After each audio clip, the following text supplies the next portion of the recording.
Riaprono da oggi le scuole dopo la pausa pasquale, sempre con il massimo rispetto delle norme anti-Covid, distanziamento, mascherine, sanificazione, tutto in ottica anticontagio.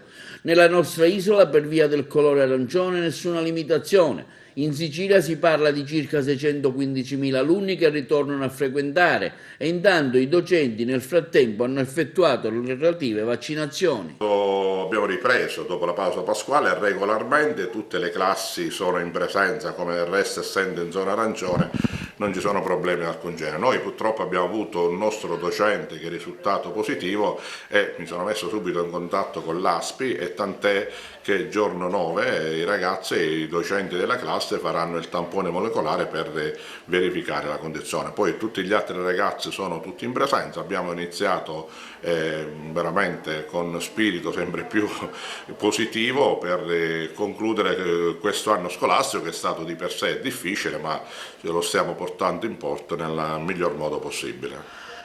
Le classi oggi sono entrate, quali sono? No, tutte le classi, dalla scuola all'infanzia alla scuola primaria alla scuola secondaria primo grado, svolgono le lezioni in presenza regolarmente senza alcun problema, assolutamente. Quindi non solo le prime elementari, anche i ragazzi della scuola media. Sì, sì, sì, assolutamente, siamo tutti in presenza, del resto il PCM prevedeva solo nelle zone rosse, allora in quel caso sì che bisognava, in presenza erano i ragazzini fino alla prima media, diciamo, poi in mente seconda e terza dovevano rimanere a casa, ma qui ad Agrigento siamo in zona arancione, dico, noi abbiamo ripreso regolarmente senza alcun problema.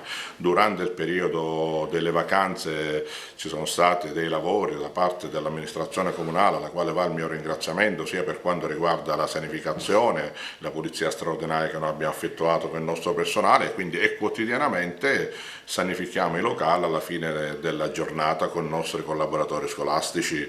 Grazie alla strumentazione che abbiamo comprato in tutti i 9 plessi c'è alla fine della giornata questo lavoro che i bidelli veramente con passione e dedizione fanno per cercare di rendere l'ambiente sempre più pulito possibile e evitare eventuali contagi. Ecco, si fate didattica a distanza? In didattica a distanza c'è, se ripeto, questa sola classe che dovendo fare il tampone venerdì abbiamo così, per non far perdere giornate di lezione ai nostri alunni, abbiamo applicato la didattica digitale integrata, ma per pochissimi giorni. La vaccinazione ai docenti a che punto è?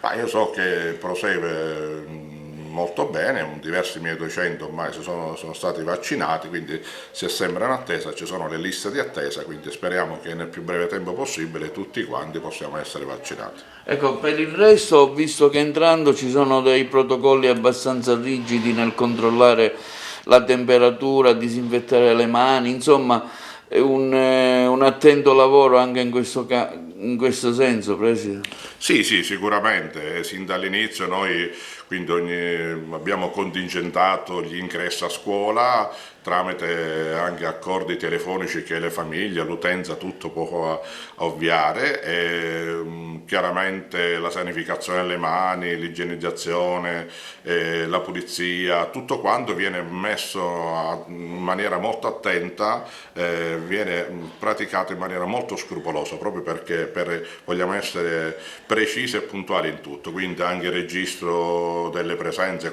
in questo ci atteniamo rigorosamente ai protocolli messi in atto.